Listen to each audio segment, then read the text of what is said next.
Welcome back to the Kingdom Digital Podcast. Today is a special day because it's episode 10. And to celebrate, I'm doing something different. Let's just chat today and do a laid back Q&A. Grab your coffee. I have my son Joshua here to help me. Welcome, welcome, Josh. Thank you. Thank you. Looking forward to this. Hopefully this will be helpful to you. So without further ado, let's kick off. Our first question here, number one. What should our posting schedule be? We're a small church and try to post every day, but I'm wondering if it's even worth it. Oh yeah, I know that feeling. Um, So yeah, it's really easy to get burned out if you don't have a rhythm. So two things. Number one, try to find a rhythm for you. If it's not easy if it's just you, right? If it's like a one person team. So try to Mhm. find a rhythm. And then number two is consistency over like quantity, right? So um you can have 2 to 3 really thought through posts in a week, and they go so much further than you trying to keep up and post every day and burning yourself out. So definitely consistency matters more on the daily or on a weekly basis. So whatever works for you, I would say dial it down. Every day is a lot. Not everybody even does that. So kudos. Yeah, But I would say dial it down to 2 to 3 posts in a week. Take more time to think those through, and this will really help you just not to get burned out. it says here, Hi Marcia. Question. I was on a Facebook page of another person and it said to comment a keyword below if interested. I did it and it instantly shot me a link to register on my messenger. How can we set this up for church events on our pages? Okay. So there's a lot of tools for this. My favorite one though is called ManyChat. I can put the link in the description. If you are interested in that. And it's really intuitive. It's not a steep learning curve. And you can use it to link to your Facebook page and also link to your Instagram page. You can use it for events or even prayer requests. So, yes, it's called ManyChat. Yeah, it's basically a software tool, an automation tool that you have a dashboard, and then you can create these automations with the posts that you have, and you can even schedule these ahead of time. So it takes the edge off as well. So yes, That's ManyChat awesome. is my go-to for that. And ManyChat works on multiple platforms, right? Like Reels, Shorts, TikToks, Yes, it everything. works for videos. It works for everything. Like you can even trigger it to send the person an email, to send the person an outside link. If you use something like Eventbrite or something, it can do like literally everything you need it to do. And the Awesome. cool thing is, it comes immediately. So as soon as the person comments, it's like a personal message that comes back. So way better Mhm. than the person having to dig for like links or something on your website. Let's see. Our third question says here, we usually run a Google ad in video form for events, but they haven't really performed well. Anything we could do to make future ads better? Yeah. So it's really amazing, first of all, that they're doing video ads, because video ads usually perform better than pictures or anything. It depends, but in the church world, it does. So that's great. I would say the important thing is to grab their attention like in the first couple of seconds. And I mean, Mhm. that's just the world we're living in, honestly. People don't have, our brains are kind of like fried and wired for fast content, especially if you're on Right. Instagram or TikTok. Like nowadays, I can't even be on TikTok for long. Like it's too fast for me. Showing my age here. But so grab the attention of the viewer in the first 2 to 5 seconds. And one way that I found to do that is to have some kind of movement. So let's say, for example, you like in the first couple of seconds that you speak, you're putting your glasses on, or you're moving, you're kind of standing up and sitting down. You have some kind of Mm, movement that you have inside the frame, inside the video, um, and that grabs attention. And then your personal energy, of course, like the energy that you bring to the screen. Not everybody's used to Right. that, but try to bring the energy up. um, and another thing I would say is to narrow the target that you're talking to. So if the ad is, let's say, for Mother's Day, hey moms, hey mom, or whatever, you start with talking to that person that the ad is for, Hmm. and all these things at once. I know it's a lot. And then, Yeah. um, last but not least, have a good CTA, so a call to action. Always tell the person what they should do. Hmm. And yeah, literally tell them what they should do. Click the button below, to sign up for the event, or click the button below to plan your visit for our Mother's Day service. Yeah, I see. that's But do you think it's better to have a shorter ad than a longer ad? yes, shorter is definitely better. I would keep it between 20 to 30 seconds All for right. a video. I see. Our next question here is a video. Here's the deal. You see the comments that we get in our, DMs and stuff and responses to posts and the like. And traditionally, I have not responded to anybody, positive or negative, as you've noted. And mainly because, honestly, I've just been focused on trying to do what I need to do for ministry and just a bandwidth issue, right? But there was one comment that came in that struck a chord with me, and it was somebody asking about why is the Bible so hard to understand. Now, to me, as a pastor, I just really feel like I should respond to that because it came across as a genuine interest. And by the way, it actually is kind of helping me to think through this next message as I'm getting through the Bible itself and its validity and the like. So I feel like I need to respond to this person. But here's my question. Is that a good habit to get into, responding to people in the comments? Because my concern is if this person, comes back and we have a back and forth thing going, or other trolls jump in, it could become something bigger than it needs to be. Obviously, I could disengage at any point. It might be hard for me because I like to debate fundamentally, but that's a separate note.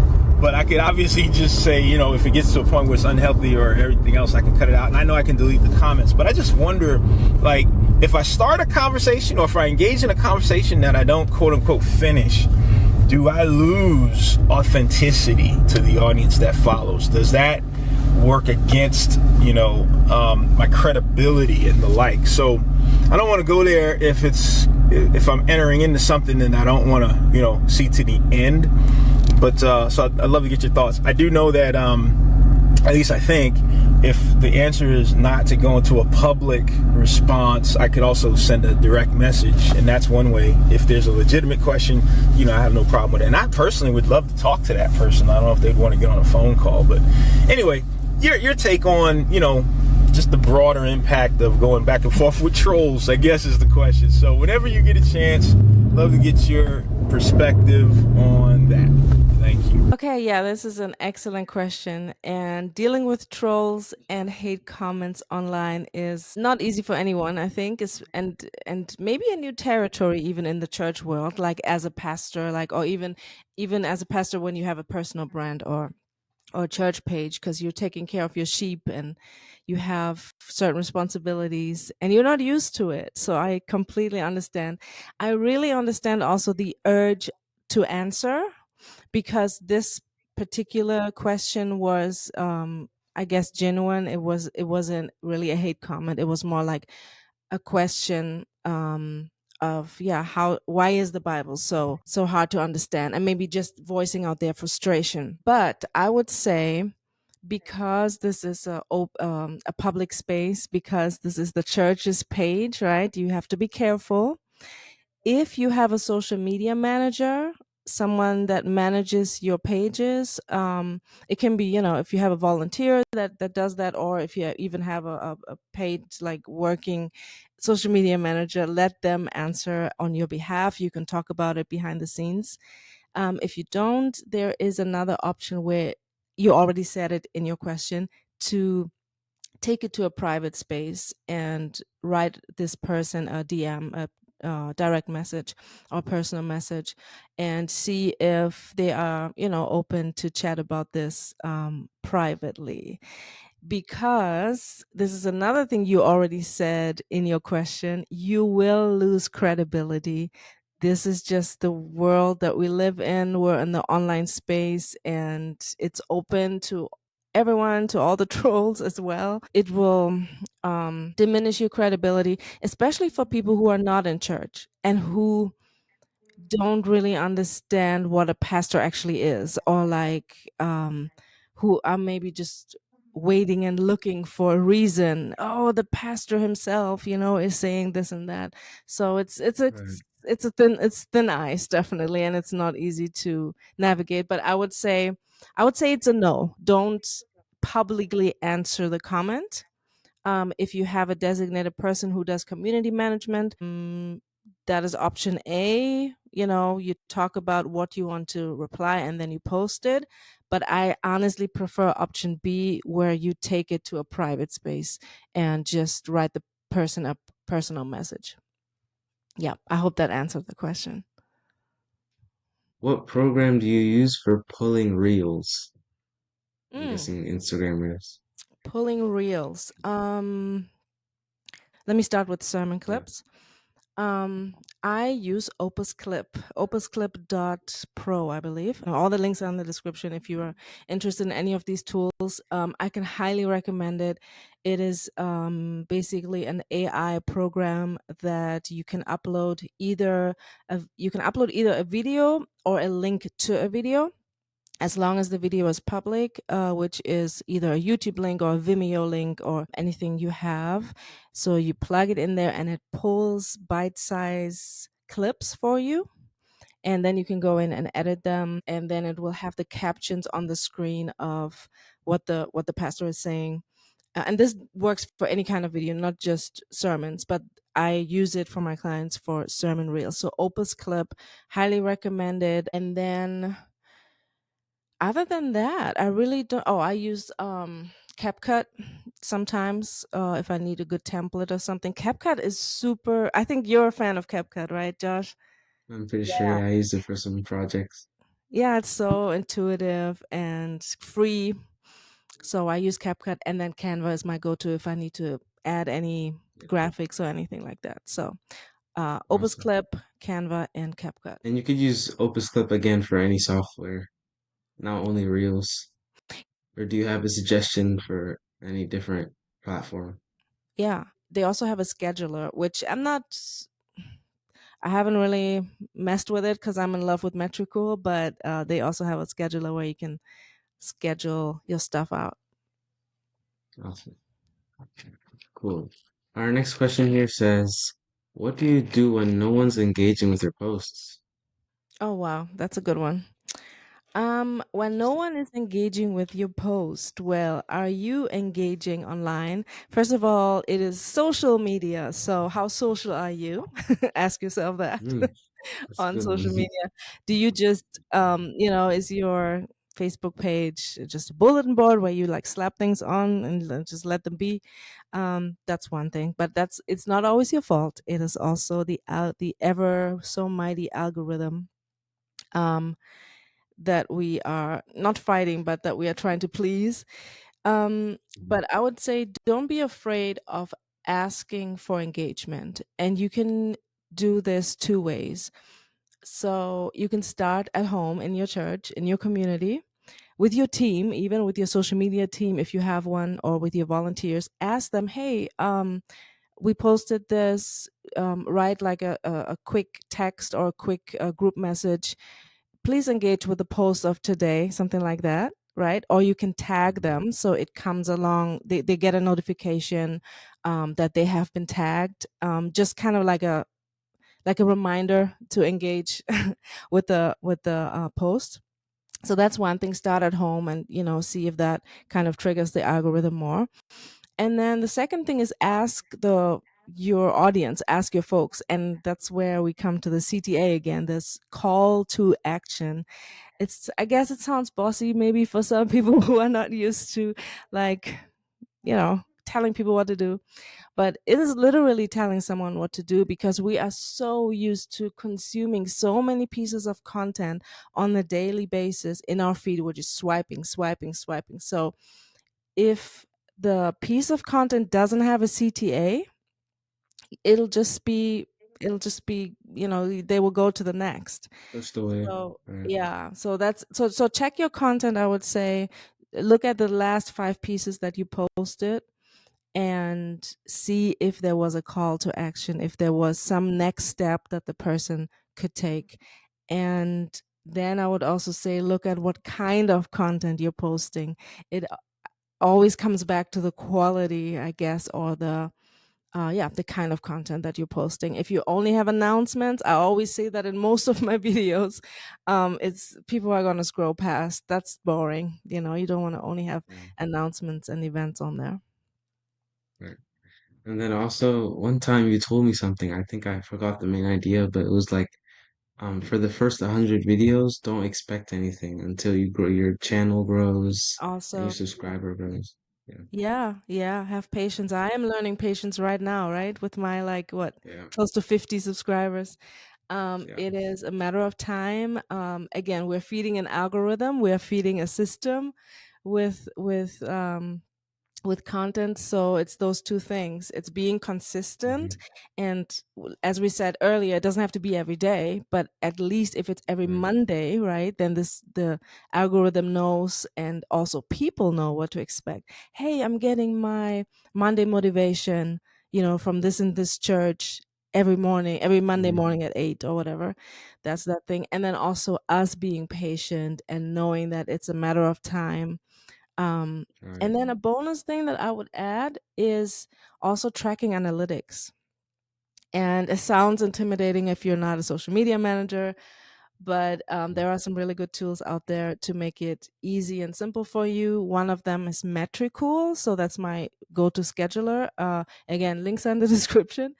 um, and you can pull like a weekly report or like a monthly report to see what is actually working, and it is so detailed. Like, it shows you which reels perform the best, which hashtags perform the best, how did the community grow, how many people unfollowed you, all these things, right? So I mean, don't Hmm. get too deep in it, make it a simple report, but this is just for you to kind of see what you can tweak. And then if you are on YouTube, YouTube has also amazing analytics. I don't want to make this Q&A too long, because I could talk about YouTube like for at least 2 hours. I know. I know. Josh knows. Yeah. Next question. Most of our posts are events, but we need some in between. What other kind of content can we set up on our pages? Yeah, that's a good one. And that it kind of ties into the question before, the engagement, right? So I always see, or I have this analogy of a pie or a cake, a content cake. 20% of that should be announcements. So event announcements, worship nights, prayer night, services, all those things. The other 80% should be community focused content. And that is a wide scope of things. I just mentioned the Monday motivation, for example. So this could be a scripture that you have used the Sunday before. You can put it in a nice Canva is my go-to for this. You can put it in a nice graphic, or even in a kind of like a B-roll video with music behind it. So however you want to dress it up. So scripture is one thing that you can post. um, Behind the scenes content works wonders, really. If you have any event going on and you can just give someone a phone to get get some pictures for either a Snippet. carousel or get a video, that works wonders, because it kind of gives the viewer the sense of being there, or the sense of how it was or how it's going to be, right? So community focused Right. content. You can do volunteer highlights. If you have, let's say, a Thanksgiving turkey giveaway, you can highlight one person. walk up to them. I have my little mic here. I want to show it. Here, this is really cool. Show it to the camera. This is a clip-on Yeah, mic. It's under $20. You can find it everywhere on the internet, and you clip it to your clothes, and the other part goes into your phone. It gives you amazing audio, and you can walk around with it and interview people. And mhm, hey, what do you love about serving at so and so church? What do you love about today? Those kind of things. They work wonders because people connect to people, and if they don't see themselves portrayed and if they don't see themselves on screen, they will not connect as well. So I would say, if no one is engaging with your posts, then it's your content. It's maybe your balance of announcements and community posts. So look at that. Next question. When uploading on YouTube, it asks if it's for kids. What should we choose? The video is child appropriate, but it doesn't have children images. um if your video on YouTube is not made for kids, if it's not a kid video, never choose made for kids. Even if it's, if a kid could potentially watch it. Does that make sense? Hmm. So if Yeah. you don't have a children's YouTube channel, never ever choose made for kids, because it's going to confuse YouTube's algorithm. And you will probably have a couple of like restrictions, or you will just be treated differently. It will Yeah. also not push it out to the right people, right? So it will Hmm. kind of look for people who watch children's content. So your content will end up in front of the wrong eyes. So you might not Hmm. grow as you want to grow. So it's just not a setting for us. Yeah. Not in our industry. Unless you have a Jesus children's channel, that's different. Mm. Do you find Linktree valuable? Is that something we should have? And do people really use it? For anybody that doesn't know what Linktree is, it's a program, a software that you can use to have just one link, and it gives you a landing page of all your links. So if you are a church, that landing page will have, let's say, your church website, a link to register your kids for Sunday school, and a link to the next events, all in one line, all on one Right. page. There are many tools for that. Linktree is a very common one. Metricool also has that feature and they call it a smart link. Um, I find it useful, yes. I still have, I use Metricool for that on my Instagram, because Instagram only allows for a couple of links. So it used to allow only for one. Now it allows, I think, 3 or 5. So I use it there to put all my stuff in one place. But Mhm. honestly, since we have ManyChat and programs like ManyChat, I prefer that over a smart link, just because it's more personal and it makes people act on, there comes the CTA again, that call to action. Um, Comment a certain password and a certain not password, comment a certain keyword, and we will send you so and so. So I would say it doesn't hurt any of your channels. It doesn't hurt to have a link tree. It's also more simple if you don't know, or if you are not ready to use something like ManyChat yet. Mhm. So yeah, Linktree is great. I don't know their analytics. I just know Metricool, and I recommend having a Metricool Smart Link, because then you have everything in one place. You have your scheduler, and then you also can read the analytics of how many people clicked on that link. So that's my personal preference. I hope that helped. Okay, we're gonna wrap it up here. Feel free to ask me any more questions in the comments, or send me an email or message of any of the questions, church, social media related, church marketing related, email, AI, anything that you have on your heart. Thank you so much for tuning in today, and thank you to Joshua. We will see you in the next episode. Peace.